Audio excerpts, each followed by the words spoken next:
O peso das escolhas silenciosas.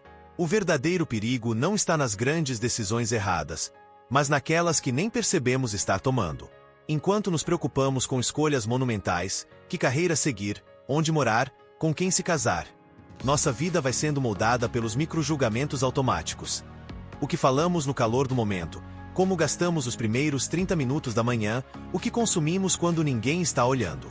Esses são os tijolos invisíveis que constroem nossa realidade. Algumas pessoas passam décadas acreditando que estão paradas no tempo, quando na verdade estão fazendo escolhas diárias que as mantêm presas. O hábito de procrastinar não é a ausência de ação, é a decisão ativa de adiar. A rotina de reclamar não é falta de consciência. É a eleição constante de focar no problema em vez da solução. Essas seleções camufladas criam uma ilusão de destino, quando na verdade são apenas padrões não questionados. O primeiro passo para retomar o controle é reconhecer que até a não escolha é uma forma de escolha. Quando deixamos que outros decidam por nós, quando seguimos o fluxo sem avaliar para onde ele leva, estamos optando pela segurança da passividade. A liberdade começa no momento em que identificamos esses votos silenciosos que imitamos contra nós mesmos todos os dias. O mito do piloto automático.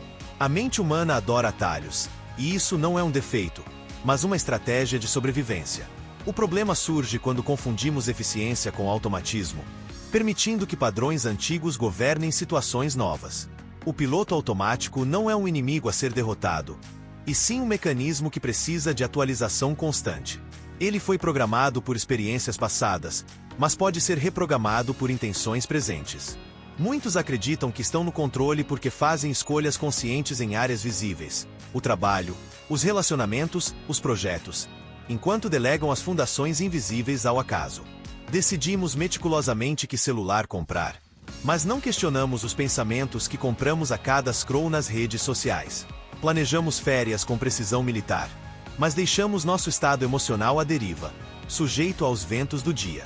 Essa desconexão cria uma vida em camadas, superficialmente organizada, mas profundamente caótica. O verdadeiro autodomínio não exige atenção constante a cada detalhe, mas sim a criação de sistemas internos que funcionem a nosso favor mesmo quando não estamos olhando. O segredo está em transformar decisões conscientes em novos padrões automáticos, substituir a correnteza que nos arrasta por uma que nos leve para onde queremos ir. Anatomia de uma transformação. Mudanças reais raramente começam com gestos dramáticos.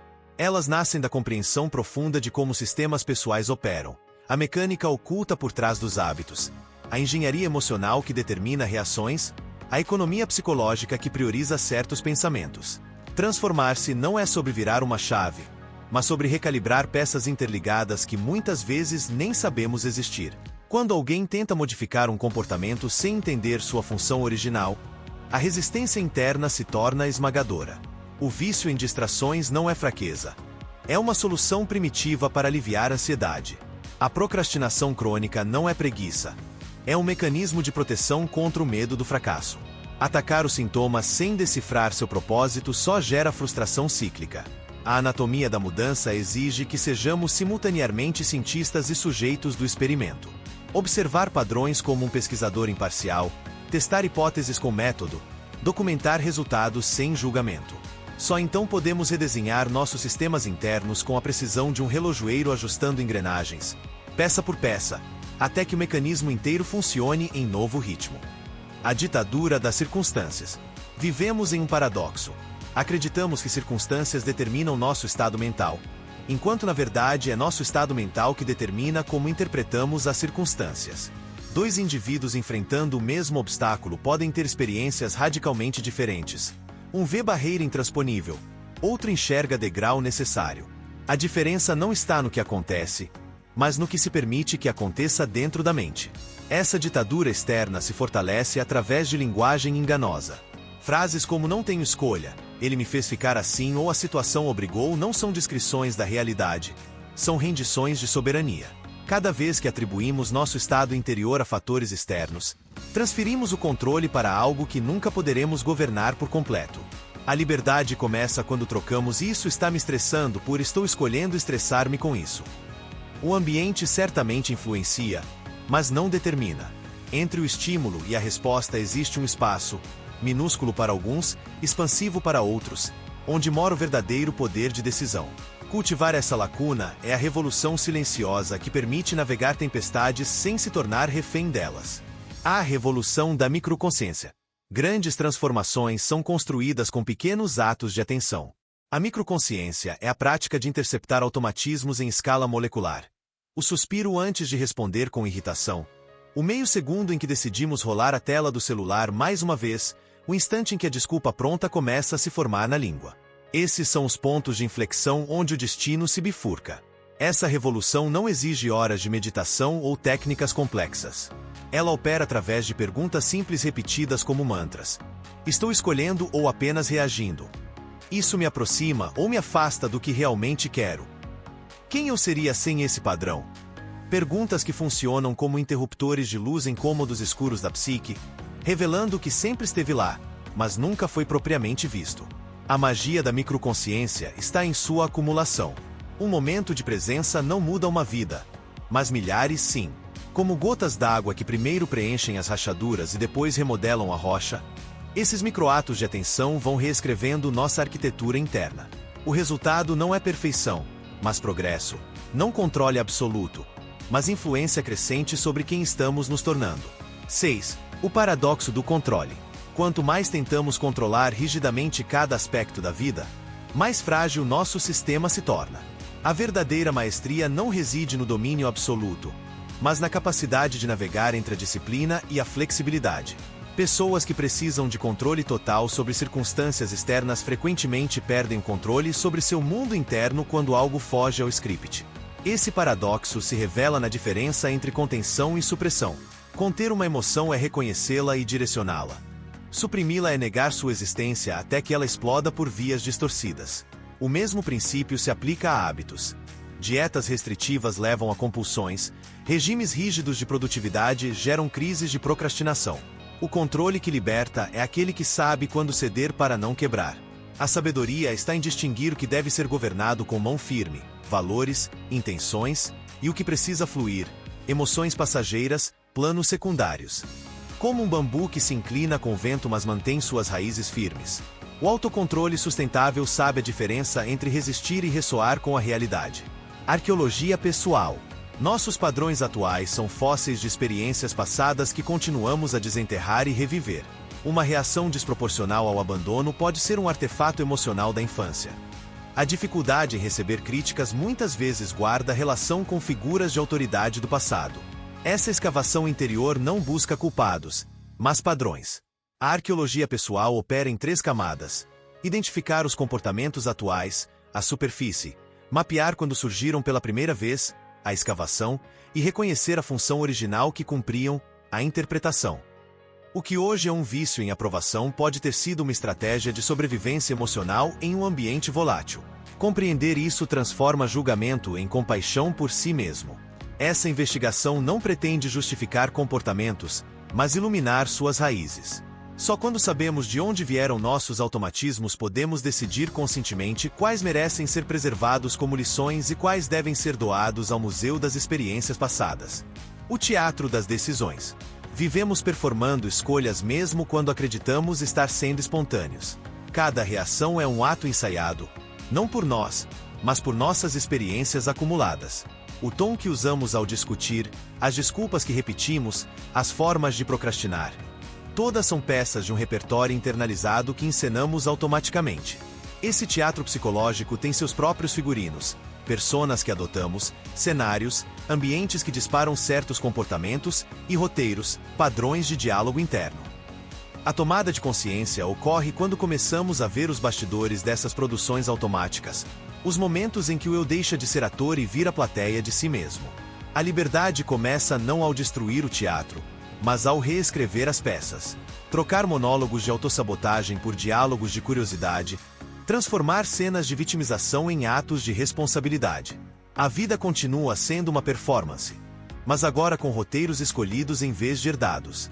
Economia existencial. Toda ação consome um recurso finito: energia psíquica. A forma como investimos esse capital determina nosso retorno existencial. Reclamar é um investimento de alto risco com retorno zero. Ruminação é um poço sem fundo onde drenamos nossos dividendos emocionais. A verdadeira riqueza interior vem de alocar recursos mentais em projetos que expandem em vez de encolher. Essa economia pessoal tem suas próprias leis. O princípio do retorno decrescente: quanto mais insistimos em pensamentos improdutivos, menor seu valor emocional. A inflação de expectativas: quanto mais exigimos circunstâncias perfeitas, menos valorizamos o presente. E os juros compostos emocionais: pequenos investimentos em bem-estar geram dividendos exponenciais. Revisar nossos gastos existenciais não significa negar dificuldades, mas deixar de subsidiar mentalidades que não servem mais. Quando auditamos para onde vai nossa atenção, descobrimos os verdadeiros buracos negros que sugam nosso potencial antes que possa florescer. A física das transformações. Mudança pessoal obedece a leis tão precisas quanto as da física. A inércia psicológica faz com que padrões antigos persistam até que uma força maior os interrompa. A ação e reação emocional seguem proporções previsíveis. E o atrito interno, a resistência à mudança, é sempre proporcional à velocidade com que tentamos transformar hábitos arraigados. Essas leis explicam por que transformações radicais raramente se sustentam. Tentar mudar tudo de uma vez viola o princípio da sobrecarga cognitiva. Da mesma forma, progresso mínimo mas consistente cria um momento psicológico que torna a mudança autossustentável. Assim como objetos em movimento tendem a permanecer em movimento. Compreender essa física interna permite trabalhar com a natureza humana em vez de contra ela. Pequenos impulsos aplicados consistentemente em pontos estratégicos, hábitos-chave, crenças centrais, criam ondas de mudança que se propagam por todo o sistema. A verdadeira maestria não está em quebrar as leis, mas em usá-las a nosso favor. O dilema do observador: quanto mais intensamente tentamos nos analisar, mais distorcemos o objeto de estudo. A autoconsciência tem um paradoxo intrínseco. Ao observar nossos padrões, inevitavelmente os alteramos. Como um físico quântico descobrindo que o ato de medir partículas muda seu comportamento, nossa atenção sobre nós mesmos já é uma intervenção. Esse fenômeno explica por que diários de autoanálise podem tanto iluminar quanto distorcer. Quando registramos cada pensamento com fins de controle, criamos uma versão performada de nós mesmos. A observação genuína requer um equilíbrio delicado entre atenção e desprendimento. Estudar-se como se fosse um estranho interessante, sem a urgência de corrigir ou julgar. A solução não está em parar de observar, mas em mudar a qualidade do olhar. Em vez do microscópio que aumenta cada falha, usar a visão periférica que capta padrões. Trocar o questionário rígido por uma curiosidade aberta. O autoconhecimento mais valioso muitas vezes vem não do que focamos, mas do que percebemos acidentalmente quando olhamos de viés. Laboratório emocional. Emoções não são verdades absolutas, mas hipóteses a serem testadas. Quando a ansiedade diz isso vai dar errado, ela está apresentando uma teoria baseada em dados passados, não uma previsão confiável. Transformar a mente em laboratório significa criar condições para experimentos controlados. E se eu agir como se fosse capaz? Que dados novos isso gerará? Esse método científico pessoal envolve 3 etapas: isolar variáveis, quais fatores realmente influenciam meu estado emocional, testar em pequena escala, como me sinto quando mudo um único elemento, e documentar resultados sem viés de confirmação. Uma pessoa que acredita ser socialmente inepta pode descobrir, através de experimentos, que sua dificuldade específica está em iniciar conversas, não em mantê-las. O poder dessa abordagem está em substituir crenças por dados. Em vez de "sou assim", passamos a dizer "os experimentos até agora mostram que". Essa mudança sutil transforma identidades fixas em hipóteses provisórias, abrindo espaço para novas versões de si mesmo. A alquimia dos hábitos. Hábitos não são cadeias que nos prendem, mas fórmulas químicas que esperam ser balanceadas. Todo padrão repetitivo contém os mesmos elementos básicos: uma reação, gatilho; um processo, rotina; e um precipitado, recompensa. A alquimia comportamental ocorre quando aprendemos a alterar um componente sem desestabilizar todo o sistema. Maus hábitos frequentemente persistem porque atacam-se os elementos errados. Tentar eliminar o gatilho, evitar todas as situações estressantes, é tão ineficaz quanto tentar negar a recompensa, julgar-se por buscar alívio. A alavanca real está no meio: transformar a rotina mantendo a mesma recompensa. Trocar o cigarro por respirações profundas, ambos aliviam tensão; substituir a procrastinação por tarefas menores, ambas evitam o medo do fracasso. A verdadeira transmutação acontece quando paramos de ver hábitos como vícios morais e começamos a entendê-los como equações energéticas. O que foi criado por repetição pode ser dissolvido por redirecionamento, não através de força bruta, mas pelo princípio alquímico de converter chumbo em ouro através de pequenos ajustes na fórmula. Mitologia pessoal. Todos carregamos narrativas internas que funcionam como mitos fundadores de nossa identidade. Sempre fui o esquecido da família. Nunca tive sorte no amor. Sou o tipo de pessoa que... Essas histórias não são mentiras, mas simplificações que cristalizam experiências complexas em arquétipos reconhecíveis. O problema surge quando a mitologia pessoal se torna a profecia autorrealizável. Quem acredita no mito de não sou criativo para de tentar soluções originais? Quem internalizou o arquétipo do perdedor romântico inconscientemente sabota relacionamentos promissores. Essas narrativas são como códigos-fonte que rodam em segundo plano, influenciando decisões sem nosso consentimento consciente. Reescrever a mitologia pessoal não requer negar o passado, mas expandir seu significado. Em vez de apagar o capítulo Eu Sempre Falho, adicionar o subtítulo E Cada Falha Me Ensinou Algo Diferente. A nova versão da história inclui não apenas os padrões, mas também as exceções, aqueles momentos em que o herói agiu fora do script previsto. Ecologia mental. A mente é um ecossistema complexo onde pensamentos, emoções e hábitos coexistem em equilíbrio dinâmico. Tentar eliminar um elemento tóxico sem entender sua função no todo pode desencadear efeitos em cascata. A ansiedade, por exemplo, pode ser uma espécie invasora ou um sinal de alerta necessário que simplesmente está superpopuloso. Cultivar uma ecologia mental saudável segue princípios similares ao manejo ambiental. 1. Diversidade cognitiva. Permitir que diferentes espécies de pensamentos coexistam sem dominância absoluta. 2. Ciclos naturais. Entender que estados emocionais têm temporadas e não precisam ser permanentemente otimistas. 3. Controle sustentável. Podar padrões negativos sem erradicar a raiz que poderia brotar de forma mais saudável.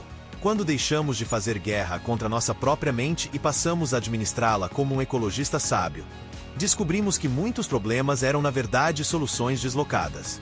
A paz interior não vem da erradicação total dos elementos negativos, mas do restabelecimento do equilíbrio original do sistema. Os limiares invisíveis. Existem momentos críticos na jornada de autotransformação que passam despercebidos. Pontos de inflexão onde uma pequena ação pode desbloquear saltos quânticos. Como um instante antes de uma conversa difícil onde decidimos entre defensividade e curiosidade. Ou o segundo em que a mão paira sobre o botão comprar agora de um impulso.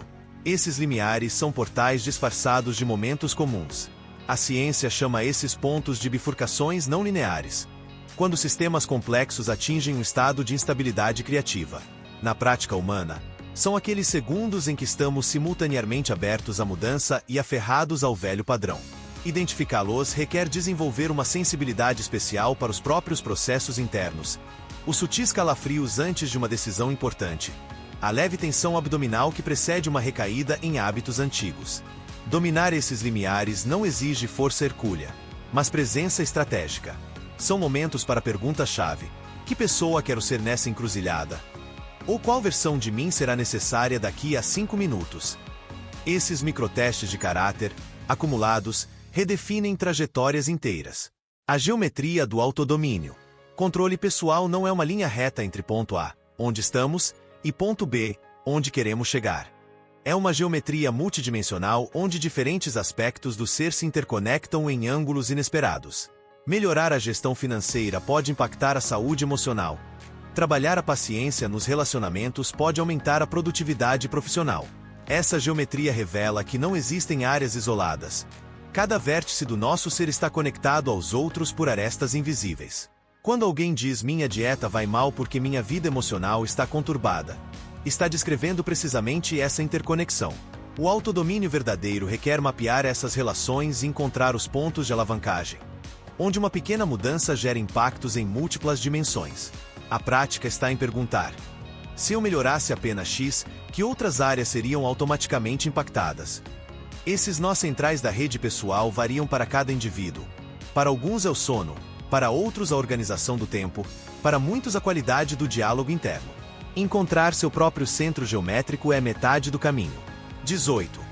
O efeito dominó existencial. Pequenas decisões criam reações em cadeia que nenhum planejamento poderia prever. Aquele curso aleatório que fez por insistência de um amigo levou ao negócio da sua vida. A decisão de acordar 15 minutos mais cedo gerou uma rotina matinal que transformou sua saúde.